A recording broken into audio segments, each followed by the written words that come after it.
Just going to do quite a quick video. I've had a few questions about what's the best way to start out in pigeon racing. So this is the young bird loft here. As you can see, it's got a trap on the front. Uh, it's 6 foot by 7 foot. To make something like this, you're talking probably two and a half, 300 quid to build a loft like this. The most important thing on the loft is the vents at the bottom there. You can buy them on eBay for about £5 or £6 each. There's plastic vents and the trap. So the pigeons come in and out through the trap. I'll go inside and show you inside now. So this is the inside of the young bird loft with 24 box perches. I prefer box perches to the V perches or anything like that. These are peephole box perches, so you can turn it into like a motivation box. You could put an S ball in there. These twist round. They're readily available. There's quite a few manufacturers make things like this.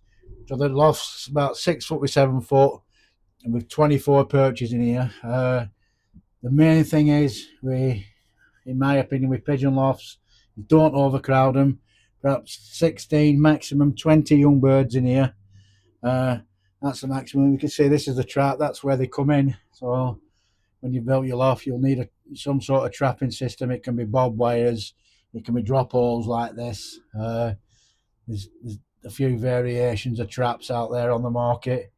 You'll need a drinker for the water. You need some food troughs for the food to feed them in. So that's basically the loft. You don't need an expensive loft. Just a 6x4 garden shed would do. In a 6x4, I'd probably put about 15 pigeons maximum. Like I say about these perches, I prefer the box type perches rather than the V perches. Pigeons like their own little bit of territory, and these give them their own little bit of space. You find every night that the same pigeons in the same box every night, and things like that. So once you've got your loft up and you're all set up, when you do get your pigeons, you probably need a few basic medications to treat them with for chance to get anything. You need something to treat for coccidiosis, something to treat for trichomoniasis and canker, and a treatment for worms. So them's the three basic pigeon ailments that crop up from time to time. If it were me, I'd always have something on standby to treat all three of them things. As soon as you get your birds, just have some there ready for chance they need treating. You can buy a droppings and a swab test kit online for about between 12 and £15. So you can buy one of them. You can get them tested by a vet or somebody that does droppings and swab tests. So you basically put a few droppings in a little vial and take a swab of the pigeon's crop. It's all provided in the kit. You send it off, and 2 or 3 days later, you'll get the results back. It's quite a cheap way without spending a lot of money on medication to make sure that you're treating for the ailments that they've actually got. So you've got your loft up. Got a few bits and pieces, a trough and a drinker and stuff like that. You'll need some sort of grit pots like these down here for the grit and minerals. My advice about purchasing pigeons, it's a bit hard. There's 2 ways you can do it. You can either buy stock and breed your own young birds. There's a lot of cheap pigeons out there. They don't have to be expensive. You don't have to go spending a fortune. You're only finding your way to start off with. It's just a case of starting out and enjoying it. Like I said, it don't have to be expensive. Don't go spending thousands and thousands don't go thinking you have to spend thousands and thousands to get enjoyment out of it and to even win. Some of the best pigeons you'll ever probably get will be pigeons that you've been given. If you can get friends with a local pigeon fancier and see if they'll breed you a few young birds. That's another way of getting them. You can buy kits of young birds online. Places like Luella. There's people advertise them on Facebook. Kits of 6, kits of 12.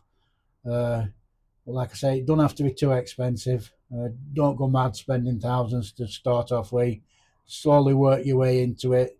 You know, uh, learn how to look after them properly and that before you go spending a lot of money on pigeons and stuff like that. Like I say, you don't have to spend a fortune to win.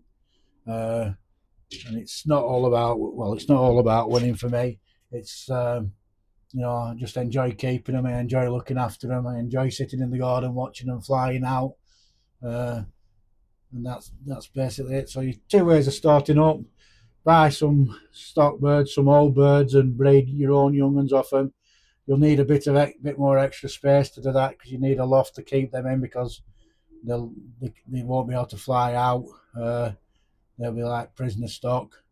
So if you can breed your own young birds and breed round them, join a club, get some rings, or join the RPRA as an individual member, and you can order the rings over the phone, or you can order them directly online once you get your membership and your loft number. Like I said, or get your young birds from a local fancier, or buy a dozen or half a dozen to start off with. To start off racing, I'd say a minimum of about 15. Take your time. And if you look at some of my other videos on the young bird system and the feeding and stuff like that, it'll give you a basic idea of what you're doing and what you're looking to do when you do start off, and how to keep them and how to have them. And just basically look after them, feed them well, keep them clean. And enjoy, just having pigeons and racing them. Even if you're not going to race them, you can take them training yourself, and or get somebody else to take them training and watch them come home, sit in the garden and watch them come home. You don't have to race to enjoy having pigeons. Thanks for watching. If you could subscribe to the channel, I'd appreciate it.